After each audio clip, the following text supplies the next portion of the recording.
Marc-André, bienvenue au Carrefour chrétien des Mascoutins à Saint-Hyacinthe. Tu es né le 17 septembre 1989.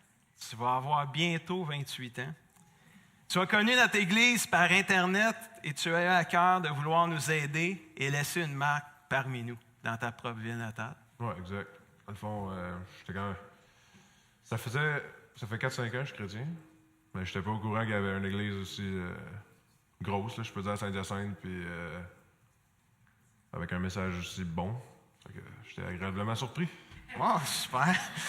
Tout ça t'a conduit finalement à devenir notre premier porte-parole du projet Retour à l'école, édition 2017. C'est notre premier porte-parole. C'est la 6e année qu'on fait le projet, mais c'est la première année qu'on a eu à cœur d'avoir un porte-parole. Et tu es l'heureux élu, super ça. Et nous sommes très heureux de t'accueillir parmi nous aujourd'hui. Tu as accepté de venir partager ton parcours de vie qui t'a conduit dans la Ligue nationale de hockey et qui t'a surtout conduit ultimement à connaître Dieu. Et je pense que c'est ça que tu veux partager avec nous. Ouais. Alors, mais juste avant de parler de ton cheminement qui t'a conduit à Dieu, peux-tu nous parler de ton cheminement qui t'a conduit à jouer un jour dans la Ligue nationale de hockey? Parce qu'un Mascoutin, il n'y en a pas quand même tant que ça de Mascoutins d'origine qui ont percé et qui se sont rendus dans la Ligue nationale de hockey. Tu es un parmi peu de gens des Mascoutins. Et qu'est-ce qui t'a fait, où ça a sorti la passion du hockey puis qui t'a conduit là, des Gaulois de Saint-Hyacinthe jusqu'aux Flyers? Ouais, Partage-nous ça. Oui, ben, dans le fond, je vais vous raconter un peu, comme Guy a dit, mon parcours de hockey. Ça va être vraiment plus du côté hockey, mais tantôt quand je vais parler de comment j'ai assumé à Dieu, ma foi, puis tout ça, ben ça va... On va toucher cette partie-là. Ouais. Excusez-moi, des fois, j'ai des mots juste en anglais qui sortent, fait que Guy va me traduire ça. Après 7 ans... Prends ton aise. Ouais. Fait que, dans le fond, je jouais tout mon hockey mineur dans le coin ici à Saint-Hyacinthe. Tout mon hockey mineur à Saint-Hyacinthe. Midget Espoir, que je sais pas s'il existe encore à Polyvalente à Belleuil. Après ça, j'ai été Midget 3 avec les Gaulois. Dans le fond, les Midget 3, c'est 15-16 ans. À 15 ans, j'avais pas fait l'équipe. Mais à 16 ans, j'avais une bonne saison à 15 ans à Midget Espoir. J'avais été le premier gars Midget Espoir de la Polybelle à être repêché dans les juniors majeurs du Québec parce que le programme il venait de changer pour la Polybelle. Après ça, j'ai été jouer Midget 3 l'année d'après. Ça a super bien été. J'avais fini premier ou deuxième dans toute la ligue au niveau des points de défenseurs, puis sur la première équipe d'étoiles. Fait que l'année d'après, j'étais allé jouer junior majeur à 17 ans. Le plus jeune que tu peux jouer junior majeur, c'est 16 ans. Fait que ma première année, j'avais pas fait l'équipe. Un peu comme qui m'était arrivé Midget 3, il avait pris d'autres gars à ma place. Puis, en bout de ligne, ça a été correct. Là. Mais sur le moment, tu te demandes un peu pourquoi. Puis à 17 ans, je suis arrivé à Rouyn-Noranda.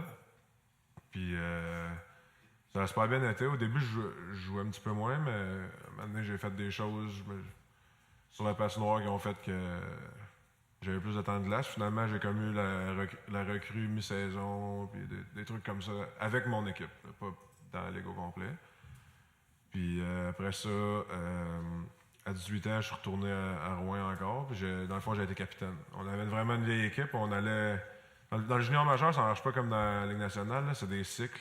Parce que tu as juste les gars pour 4 ans. Fait que, mettons, tu repêches beaucoup de jeunes. Tu espères qu'ils deviennent bons. 16, 17, 18, là, quand à 19, tu as une équipe plus vieille, ben là, d'habitude, les équipes essayent de gagner et d'aller jusqu'au bout. Fait que nous autres, moi, j'étais comme dans le milieu du cycle, mais on avait beaucoup de gars de 19, 20 ans. J'ai été capitaine, j'étais le 5e jeune de l'équipe, 5e jeune de l'équipe. J'ai été capitaine cette année-là.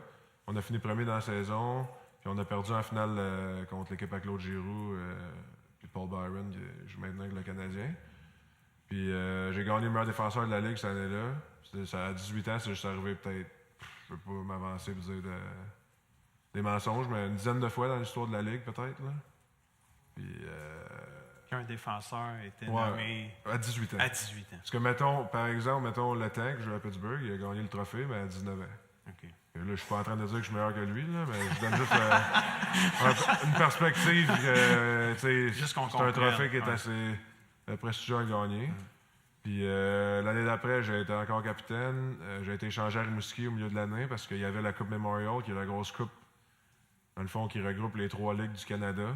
Puis il se boostait une équipe. Fait qu'il avait été me chercher. Puis après ça, j'ai joué dans la Ligue américaine. J'ai gradué pro, j'ai joué dans la Ligue américaine 2 ans. Un petit peu dans East Coast, qui est la ligue en dessous. Que je vais parler plus tard de pourquoi ça veut et tout ça. Puis à ma 3e année de contrat, j'avais 22. Là, j'ai été avec les Flyers. Il y a eu une blessure à un joueur. Il m'avait rappelé pour une journée. Puis finalement, je suis resté pour tout le restant de l'année. Puis après, j'ai eu des commotions, mais j'ai signé un autre contrat de 2 ans après. Puis j'ai plus ou moins joué, là. Ça a été pas mal la fin. Mais je vais revenir sur un peu ça plus tard, là, mais ça ressemble pas mal à ça. Grosso modo. Okay. Super.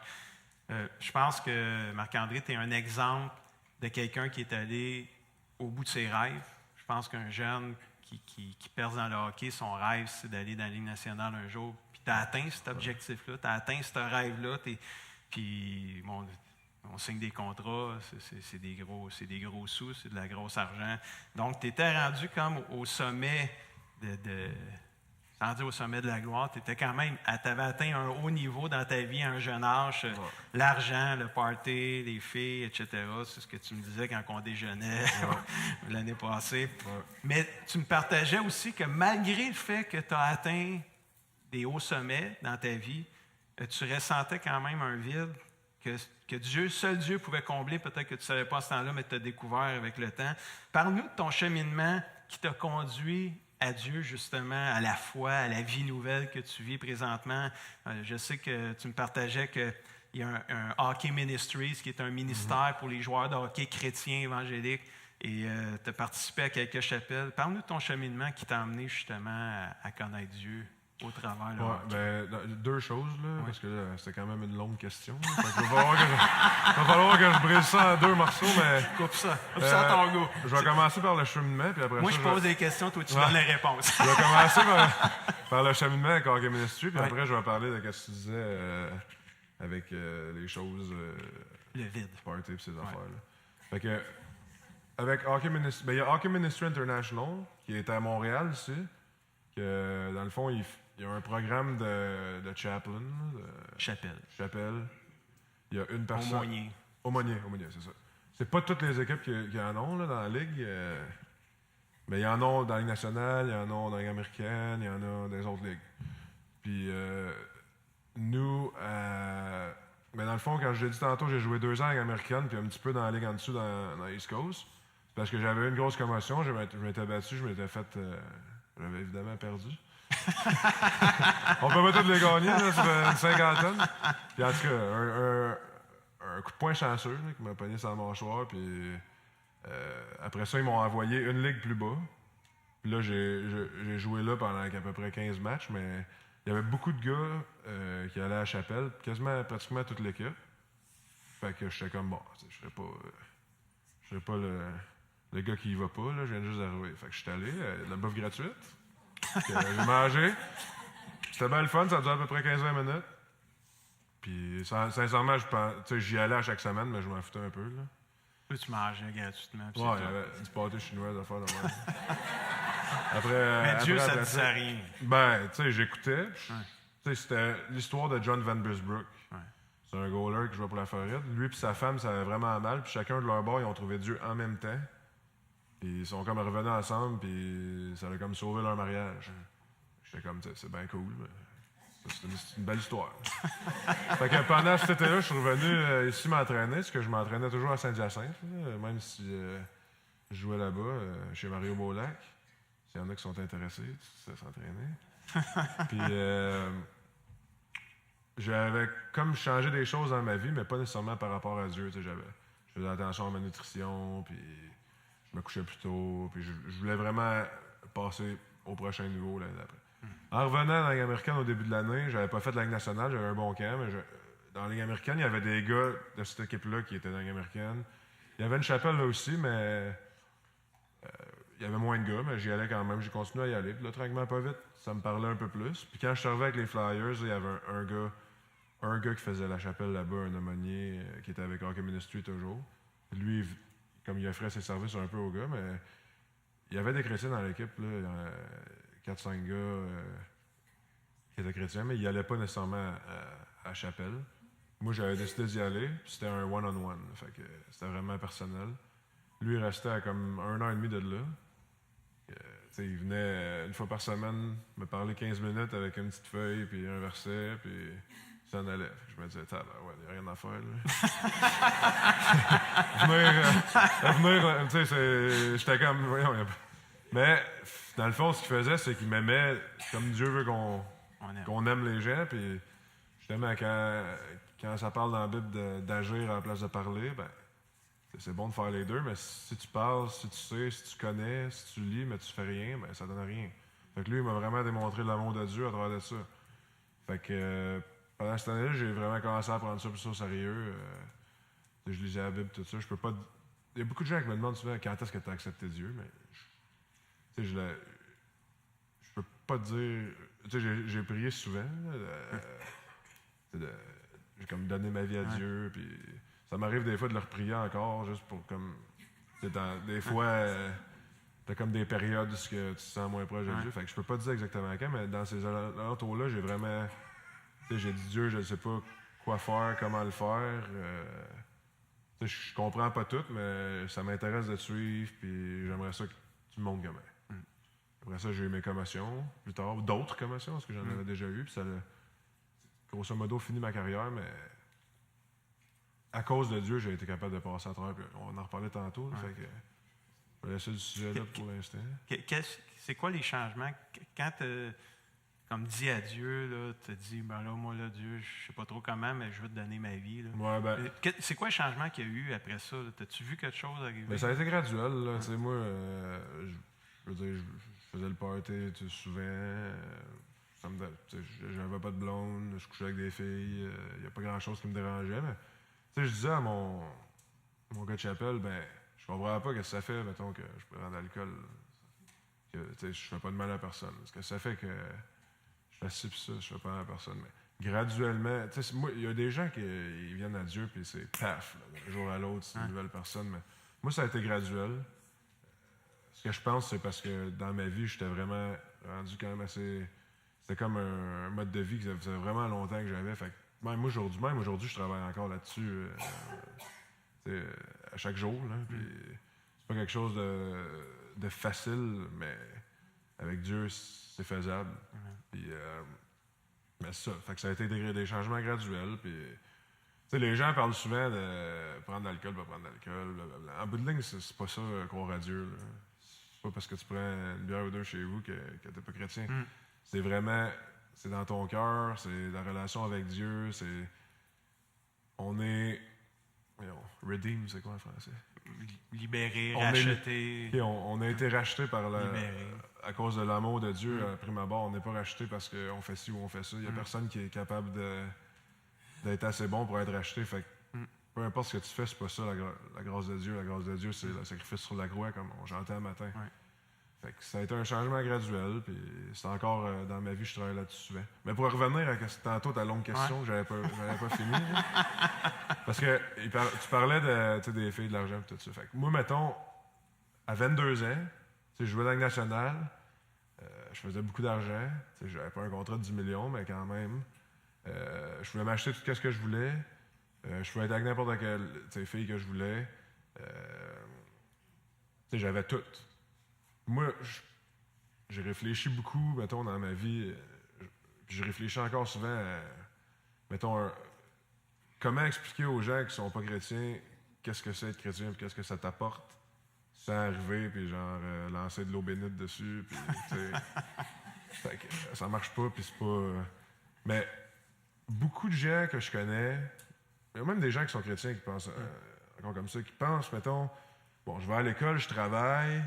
Là, un jour, je vais prendre ma retraite, je vais avoir de l'argent, puis je vais être capable de bien vivre, puis là, tout va être beau. T'sais, j'ai l'impression que quand tu regardes le monde, c'est ça beaucoup, parce qu'on n'a pas le choix de travailler. Puis il y a gros des choses que si quelqu'un décidait de vivre sa vie sans, mettons, avoir travaillé, puis tout, peut-être que ça serait plus le fun, mais la vie, c'est la vie. Fait que tout le monde pense qu'en avançant, en payant ses dettes, puis tout ça, maintenant, ils vont être heureux. Mais moi, à 22 ans, j'avais tout. J'avais les chars que je voulais, l'argent que je voulais, n'importe quelle fille, puis en bout de ligne, ça m'apporte.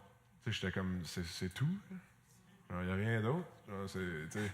T'étais pas plus heureux. Puis je me suis rendu compte que la vie, c'était bien plus que ça. Puis c'est là que j'ai découvert Dieu. Puis c'est la seule chose qui veut vraiment me rendre heureux constamment.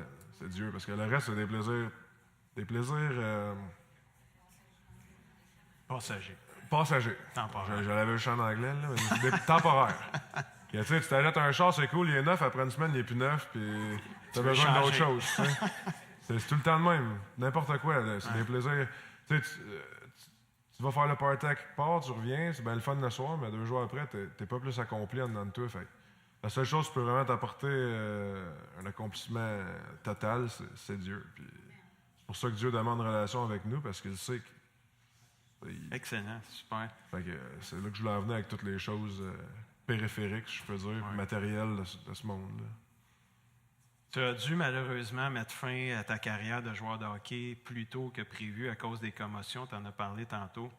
Ton rêve de jouer dans la Ligue nationale s'est terminé rapidement, mais ton rêve a été brisé aussi, comme ça arrive à bien des gens.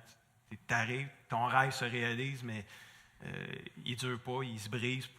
Toi, dans ton cas, c'était des commotions. Comment ta foi en Dieu a-t-elle pu t'aider à surmonter ce que moi je considère une terrible épreuve pour toi? Ouais, c'est sûr que c'est une terrible épreuve, puis qu'aujourd'hui, c'est pas la même chose parce que j'ai compris des choses à travers de ça. Mais, tu sais, au Québec, là, le hockey, c'est comme. Il n'y a rien de mieux. Là. Tu peux sauver le monde, ça ne dérange pas, c'est pas un joueur de hockey. Fait que moi, j'ai grandi dans cette culture-là. J'adore le hockey, j'en fais encore aujourd'hui. Ouais. Mais mon identité était dans le hockey. Si, mettons, le hockey n'aurait pas marché, ben là, j'étais comme. C'était comme un échec. J'étais un échec, tu comprends? Puis moi, j'ai toujours eu une mentalité fonceur, puis tout, puis confiance en moi, blablabla. Ça a marché pour moi. Puis, tu sais, je suis chanceux, j'ai travaillé fort, là. Je veux dire, je suis chanceux d'une manière, mais j'ai travaillé fort. Moi, je pense que ça fait partie du plan de Dieu qu'il y avait pour moi. Mais rendu au. Tu sais, quand j'ai pris ma retraite, c'était en 2014, après avoir eu mes commotions plus sévères avec les Flyers, j'ai quand même été 2 ans à essayer de revenir et tout ça. Puis ma foi a grandi pendant ce moment-là et tout ça. Moi, je pense que c'était le plan de Dieu de m'enlever le hockey pour me faire grandir dans ma foi. Parce que dans mes débuts, que je te disais que j'avais comme accepté Dieu, je priais souvent de connaître plus Dieu, mais je priais d'avoir une longue carrière de hockey. Mais pour moi, personnellement, je pense que ça n'aurait juste pas marché puis c'était pas le plan.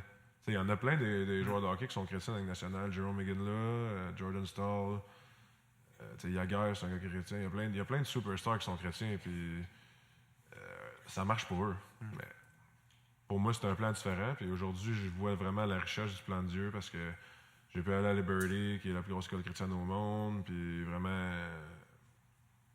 approfondir ma foi. Puis je pense pas que ça aurait été possible pour moi si j'avais continué à jouer au hockey. Tu es capable de comprendre le verset là, de Romains 8, 28 qui dit « Toute chose concourt au bien de celui qui aime Dieu ». Exact. C'est pas toujours facile à voir. Là, je vous parle de ça aujourd'hui. Sur le moment, au début, je me disais « Ouais... » Je viens juste d'accepter Dieu, d'être chrétien. Première affaire, j'ai plus de hockey. C'est comme... Ça va bien? Oui.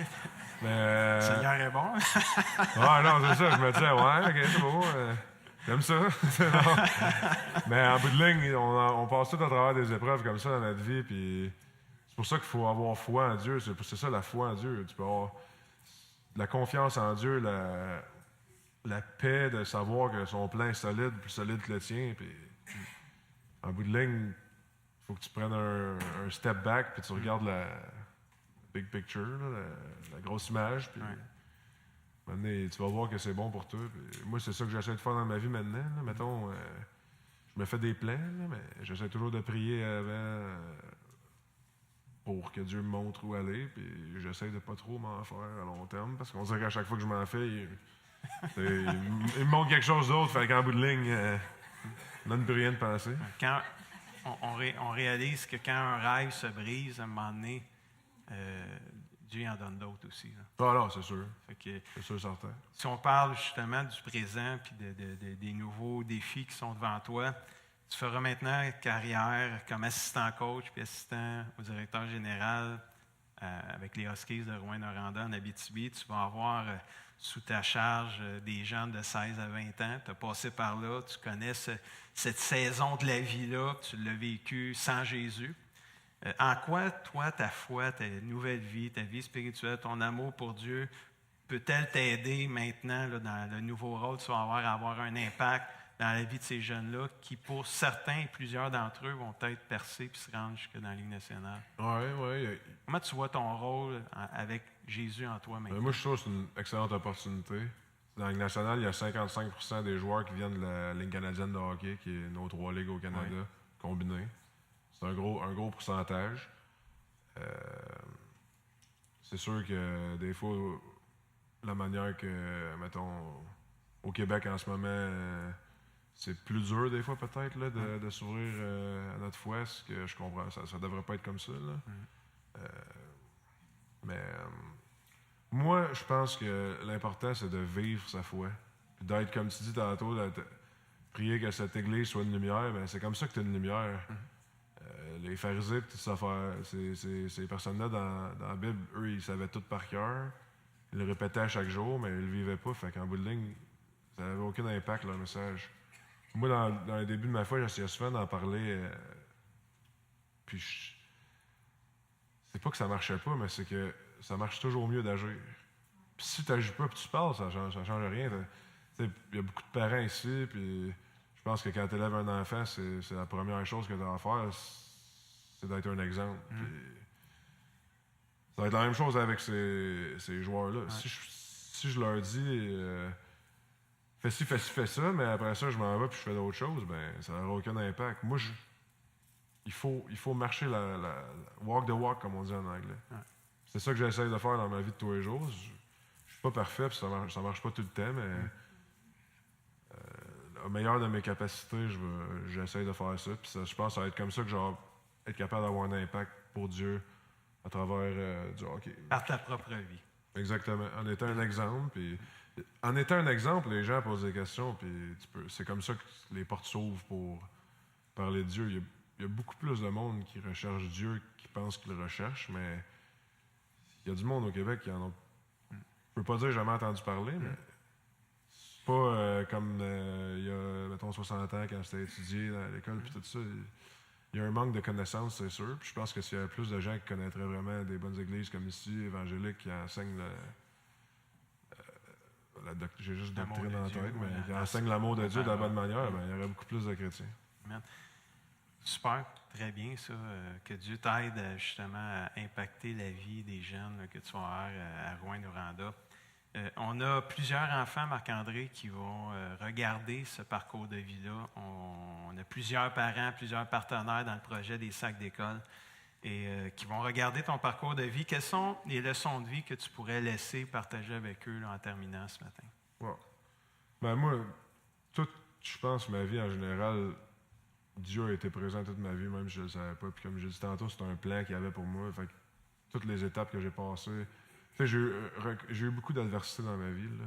Que ce soit à l'école quand j'étais jeune, pas mes notes, mais mettons avec les autres. Puis, comme je disais tantôt, quand j'avais 15 ans, j'ai pas fait le midget 3. Quand j'avais 16 ans, j'ai pas fait le junior majeur. J'étais toujours trop lent, trop ci, trop ça. Mais... Tu aurais pu te décourager et abandonner. Ouais, mais moi, Dieu m'a fait d'une manière que je suis comme paf.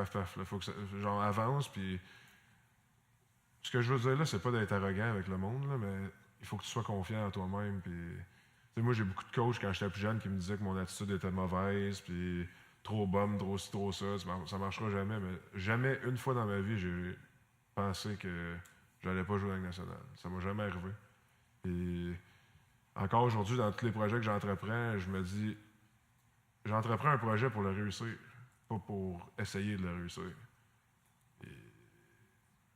C'est sûr que, comme je dis, avec l'aide de Dieu, puis il faut que tu t'entoures de gens aussi compétents. Tu ne fais pas tout seul.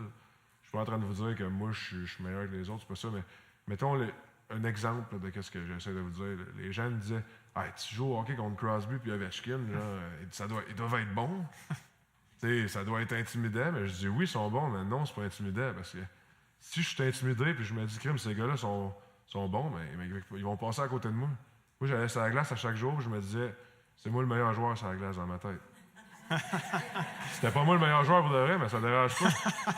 Ça a toujours été mon attitude. Ouais, mais, tu sais, d'un projet... Tu passes pas ici. C'est ça, il faut que tu sois confiant, sinon... Tu sais, si tu visualises dans ta tête te faire déjouer par Crosby, ben, tu vas te faire déjouer par Crosby. Tu visualises une bonne mise en échec. Surtout Flyers Penguins. Ouais, ça. On peut imaginer qu'il va y avoir de l'émotion un petit peu aussi. Écoute, merci de partager ça. Puis juste avant qu'on termine, Marc-André, on veut aussi donner l'opportunité à tous ceux qui nous écoutent, que ce soit ici, live, en direct ou par le DVD, le vidéo. Là. On veut donner l'opportunité aussi aux gens de prendre une décision pour Jésus. Comme toi t'as fait, comme moi j'ai fait. Moi, ça fait plus de 34 ans que j'ai dit oui à Jésus. J'avais à peine... J'étais sur le bord d'avoir 16 ans. J'avais 15 ans. Moi aussi, j'ai dit oui à Jésus. Ça fait 34 ans que je sers le Seigneur, avec des hauts et des bas. Puis j'aimerais ça dire que je suis rendu parfait aujourd'hui, mais je ne le suis pas encore. Fait que c'est un processus qui ne se terminera que lorsqu'on va mourir et qu'on va aller au ciel. Mais avant de faire ça, juste un message. Il y a beaucoup de gens chrétiens ici. Il y en a peut-être qui ne le sont pas. Il y en a peut-être qui pensent qu'ils le sont, mais qu'ils ne le sont pas. Il y en a... non, mais il y a souvent... Comme je disais tantôt, c'est pas parce que ton apparence puis qu'est-ce que tu fais... ou qu'est-ce que tu dis quand les autres sont là puis quand tu es tout seul, c'est pas pareil. Mais il y a aussi des gens qui vont l'écouter sur DVD. Moi, je veux juste dire aux gens de ne pas avoir peur. Parce que moi, je m'en souviens au début, j'étais comme tabarouette. Qu'est-ce que je peux faire? Genre, je comprenais pas, mais Dieu, Jésus va vous guider là-dedans. Tout ce que vous avez à faire, c'est de dire oui, puis avoir foi après. Puis c'est sûr qu'il faut lire la Bible, puis prier, faire sa part aussi, mais moi, je peux vraiment dire que Jésus, Dieu m'a guidé là-dedans, parce que je me suis embarqué sans... Oui, Dieu m'appelait à devenir chrétien, puis c'est pour ça que je l'ai fait, puis j'étais un gars qui était brisé comme tout le monde à l'intérieur, puis j'avais besoin de remplir mon cœur d'amour, puis vraiment d'ouvrir mon cœur aux autres, puis de vivre pour les autres avant moi. Mais ça fait peur un peu au début, mais Jésus va s'occuper de vous, puis... C'est obligé de tout comprendre non plus aussi. Non, pas en tout. Tu peux rien comprendre, mais c'est ça la beauté de Dieu. Il nous aime, puis il se révèle prend le contrôle. au fur et à mesure. Exactement. Mais si tu n'ouvres jamais la porte, tu vas connaître ton voisin toute ta vie, puis tu n'ouvres jamais la porte, tu ne rentreras pas. Non. C'est la même chose avec Dieu. A good preaching, hein, ça, là, en passant. Alléluia! Je le dis souvent. Fait en tout cas, non, mais ouvrez la porte. Mais je pense qu'on va donner l'opportunité maintenant aux gens d'ouvrir la porte. La manière qu'on va faire ça, c'est que on va, Marc-André, ensemble, juste encourager les gens à faire une décision. Fait que si vous êtes ici, live, en direct, puis que vous n'avez jamais donné votre vie à Jésus-Christ, on veut vous donner l'opportunité de le faire, dire oui à Jésus, avoir cette vie nouvelle-là. La Bible dit dans Jean 3,16, d'ailleurs, Jean 3,16, on voit ça souvent sur John 3,16 en anglais, et on voit ça sur des casques de hockey. Carey Price, dernièrement, l'a mis sur son casque de hockey. Jean 3,16, c'est « Car Dieu a tant aimé le monde qu'il a donné son Fils unique afin que quiconque croit en lui ne périsse point, mais qu'il ait la vie éternelle. » Donc, il y a peut-être des gens qui veulent décider de croire, mais il y a un autre verset qui est inspirant aussi. C'est dans Jean 1,12 qui dit « À tous ceux qui ont cru en Jésus et qui l'ont reçu, Dieu leur a donné le pouvoir, le privilège de devenir enfants de Dieu. » Et ces gens-là ne sont pas nés naturellement ou physiquement, mais sont nés de nouveau. C'est Dieu qui leur donne une nouvelle vie. Donc, on veut vous encourager. C'est un bon verset, parce que tu vois ce qu'il dit. À tous ceux qui ont décidé de donner leur vie à Dieu et d'accepter Dieu, Dieu a pris le contrôle. Dieu prend le contrôle et il y a des plans pour vous. Donc, si vous avez le désir de donner votre vie à Dieu, recevoir cette vie nouvelle-là, ici live ou là où vous l'écoutez, dans votre tablette, sur votre cellulaire, sur votre laptop, peu importe, on va faire une prière ensemble, moi puis Marc-André. Moi, je vais la faire, Marc-André va répéter, je vais inviter l'Assemblée à répéter pour vous guider dans cette prière-là. Et on va la faire maintenant. Seigneur Jésus, je reconnais que je ne suis pas parfait. Et que j'ai besoin de toi. Je t'invite maintenant. Je te reçois dans ma vie. Je crois en toi. Je crois que tu es mort sur la croix Je crois que tu es mort sur la croix. que tu es ressuscité Que tu es ressuscité. et que tu vis maintenant. Et que tu vis maintenant. Pardonne-moi mes péchés. Pardonne-moi mes péchés. Je reçois cette vie nouvelle Je reçois cette vie que nouvelle. tu m'offres maintenant Que tu m'offres maintenant. gratuitement. Gratuitement. À partir d'aujourd'hui, À partir d'aujourd'hui. aide-moi à vivre pour toi Aide-moi à vivre pour toi. jusqu'à la fin. Jusqu'à la fin. Amen. Amen. Amen. Si tu as prié cette prière-là, pour ceux qui sont ici en direct, je veux vous encourager, après la réunion qui se termine bientôt, à juste aller à la zone bienvenue dans le hall d'entrée. On a quelqu'un qui vous attend là avec un petit cadeau. On veut vous remettre quelque chose ce matin pour vous encourager à continuer. Pour ceux qui sont par l'Internet, qui écoutez ça, qui vous venez de dire oui à Jésus, c'est une nouvelle vie qui débute, ça commence, c'est tout frais, tout chaud. Je vous encourage aussi à vous trouver une église qui croit en Jésus, qui aime Jésus et qui proclame Jésus-Christ et à vous attacher à cette famille-là. Vous êtes maintenant un enfant de Dieu et vous faites partie de la famille de Dieu. Trouvez-vous une famille spirituelle qu'on appelle une église, puis aimez Jésus au travers de ça et vous allez être encouragés. Que Dieu vous bénisse.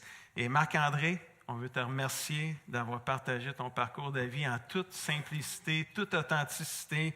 Je crois que ce que tu as partagé va encourager plusieurs personnes et va avoir un impact jusque dans l'éternité pour ceux qui t'écouteront. Sois propulsé dans ta nouvelle destinée, ton nouveau rôle. Et moi, j'aimerais prier avec toi en terminant. Oui, je savais, mais Ouais. c'est plus merci. Merci à vous autres là, d'avoir donné l'opportunité. Puis merci à tous les gens qui ont donné pour le sac d'école. On va avoir un nouveau record, 250, c'est très très bien. Dans la vidéo que j'avais faite, il me semble que j'avais challengé un peu là-dessus, mais Ouais. une belle réponse de toutes vous et tous les autres gens qui ont donné. Fait que, Amen. super. Prions en terminant.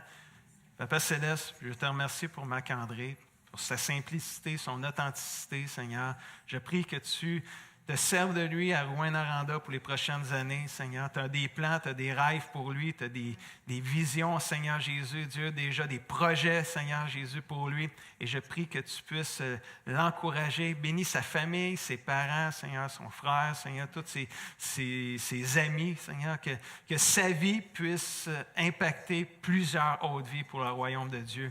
Nous le prions au nom de Jésus. Amen. Merci Marc-André. Merci. Que Dieu te bénisse abondamment.